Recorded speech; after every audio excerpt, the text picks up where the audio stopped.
Cooper's Pen residents protest amid fears of further demolitions. Residents of Cooper's Pen in Trelawny staged another demonstration on Saturday, appealing directly to Prime Minister Andrew Holness for assistance as fears grow that additional homes could be demolished.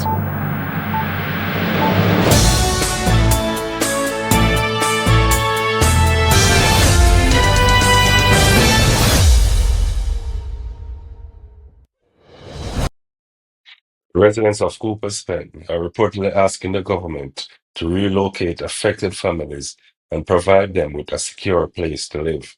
The latest protest follows the recent demolition of approximately 20 concrete houses in the community. Dozens of residents, including children, were reportedly displaced. Residents say uncertainty continues to hang over the community as another demolition exercise is feared. Opposition representatives and civil society groups have also called for humanitarian assistance, grief counseling, and a wider national discussion about housing and land ownership. Residents are now waiting to see whether the government will intervene before any further action is taken.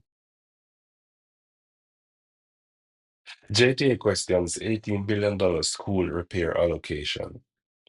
The president of the Jamaica Teachers Association, Lasandra Harrison, is questioning whether the money allocated to repair schools damaged by Hurricane Melissa will be sufficient. Approximately $18 billion has reportedly been identified for post-hurricane school repairs. Harrison noted that roughly $5.6 billion, or 31% of that amount, has already been allocated to around 60 schools in regions 3 and 5. Those regions cover St. Anne, Trelawny, St. Elizabeth, and Manchester. More than 600 educational institutions reported hurricane damage. Harrison is therefore asking whether the remaining funds will be enough to address the needs of more than 500 other schools. The wider recovery program covers 688 schools and is scheduled to continue until 2030. Of that total, 311 schools have been classified as severely damaged. The JTA president also raised concerns about students and teachers operating in temporary tent classrooms, describing the conditions as unsuitable. The Ministry of Education has not yet publicly answered the JTA president's questions about whether additional funding may be required. JCF warns motorists about vehicle cloning. The Jamaica Constabulary Force is urging motorists to inspect their vehicles carefully after leaving them unattended for extended periods. Detective Sergeant Dave Francis of the Stolen Motor Vehicle Unit says criminals may remove identification plates from legitimate vehicles and use the information to disguise stolen ones. The practice, commonly called vehicle cloning, can involve placing the identity of a legally registered vehicle onto another vehicle of a similar make, model, and color. Francis said a missing or tampered vehicle identification number plate should be treated as a major warning sign.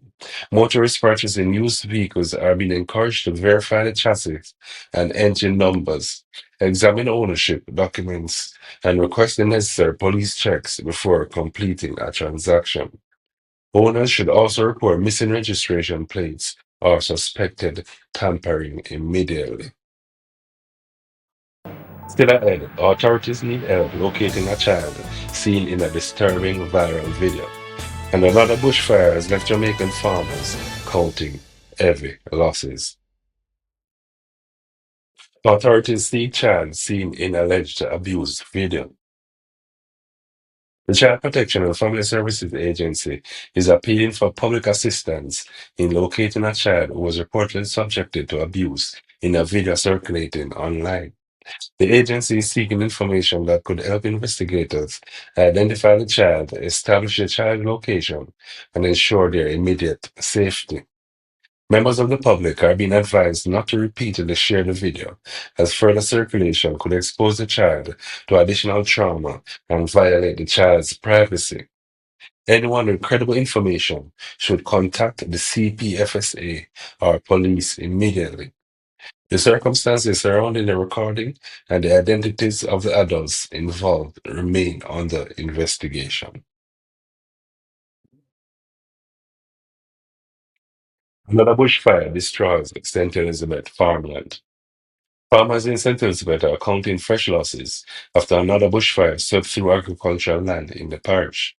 More than 12 acres were reportedly affected, with crops including tomatoes destroyed by the blaze.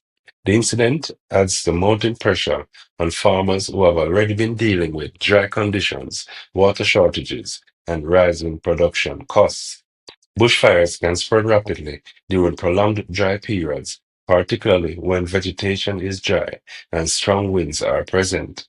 Farmers and residents are being urged to avoid open burning and to report fires as soon as they are detected. The full value of the agricultural losses has not yet been determined.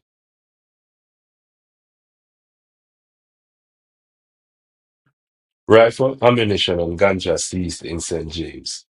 A man has been arrested following the seizure of a firearm, ammunition, and ganja during a police operation in St. James.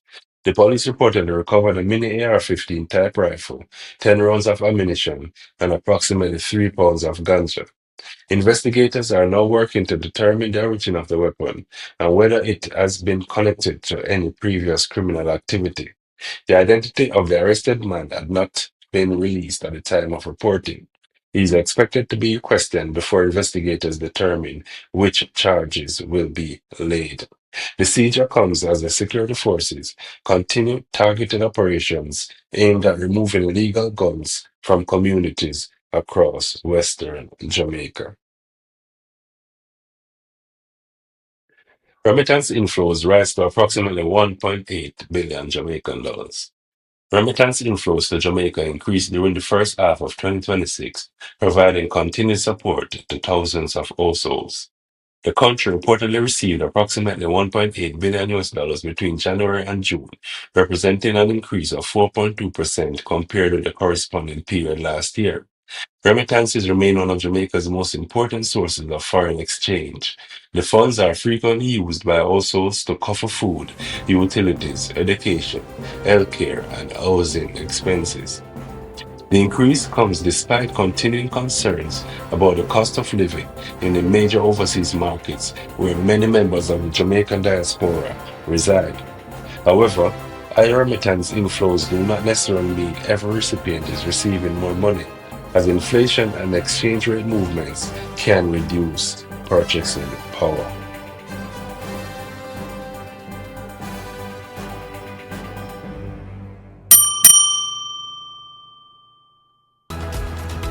Subscribe today, turn on notifications, and never miss the stories that matter most.